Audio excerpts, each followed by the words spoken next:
Morning, காலை வணக்கங்கள். நம்ம சமுதாயத்தில் ரொம்ப காமனாக உபயோகிக்கக்கூடிய ஒரு வார்த்தை டேலண்ட். யாரை கேட்டாலும் டேலண்ட் இருக்கணும், வாழ்க்கையில் முன்னேறணும்னா டேலண்ட் இருக்கணும். அரசியலாக இருந்தாலும் சரி, பிஸ்னஸாக இருந்தாலும் சரி, கலை உலகமாக இருந்தாலும் சரி, எதுவாக இருந்தாலும் டேலண்ட் இருந்தால் தான் என் வாழ்க்கையில் வெற்றி அடைய முடியும் அப்படின்னு பல முறை பல பேர் பேசுகிறத நம்ம கேட்குறோம். டேலண்ட்னா என்ன அப்படிங்கிறத இன்னைக்கு அறியறதுக்கு முயற்சி பண்ணுவோம்.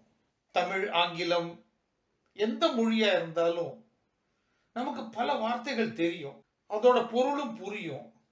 ஆனா அதோட உள்ள அர்த்தம், ஆழ்ந்த அர்த்தம், அது நம்மளுடைய வாழ்க்கையில அந்த வார்த்தையோட முழு பொருளை நாம் உணர்ந்து இருக்கிறதுனால நம்ம எப்படி நம்மளுடைய நடத்தைகளை மாற்றி அமைக்க முடியும், நம்மளுடைய அனுபவங்களை மாற்றி அமைக்க முடியும் அப்படிங்கிறது நம்மள பல பேருக்கு தெரியறதில்ல. ஒவ்வொரு வார்த்தையும் ரொம்ப அலட்சியமா எடுத்துட்டு போயிட்டு டேலண்ட், நல்ல டேலண்ட்யா, இதை செய்யறதுக்கான டேலண்ட் இவன்ட்ட இல்லையா அப்படின்னு சொல்லிட்டு போயிடுறோம். டேலண்ட்னா என்ன? இதை டிக்ஷனரி மீனிங், வெறும் டிக்ஷனரி மீனிங்கை பார்த்தா தனித்திறமை, ஆற்றல் அப்படின்னு போட்டிருக்கும் தமிழ். ஆனா இது எங்கிருந்து வருது, எப்படி வருது, இதோட அடிப்படை என்ன, இந்த டேலண்டோட அடிப்படை என்ன? தனித்திறமை அப்படிங்கிற ஒரு மொழிபெயர்ப்பை நான் ஒத்துக்கிறேன். தனித்திறமைன்னா என்ன?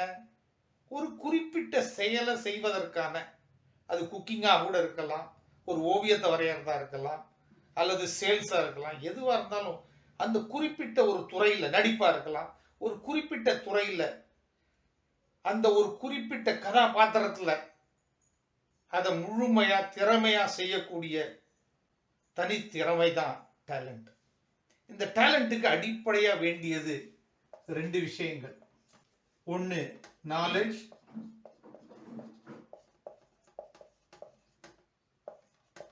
இன்னொன்று ஸ்கில். அதாவது ஒன்று அந்த துறையை பற்றிய அறிவு, மற்றொன்று அதை செயலாக்கக்கூடிய திறன். ரெண்டு சேரும்போது தான் knowledge plus skill is equal to talent. அப்படின்னா என்ன அர்த்தம்? எந்த ஒரு துறையாக இருந்தாலும் அதை பற்றிய போதுமான அறிவு இருக்கணும். அந்த அறிவோடு சேர்ந்து அந்த அறிவை செயல்படுத்துவதற்கான செயல் திறன் என்கிட்ட இருந்தால் தான் நான் ஒரு டேலண்டட் பர்சன் அப்படின்னு ஒத்துக்க முடியும். இதை பற்றி இன்னும் மேற்கொண்டு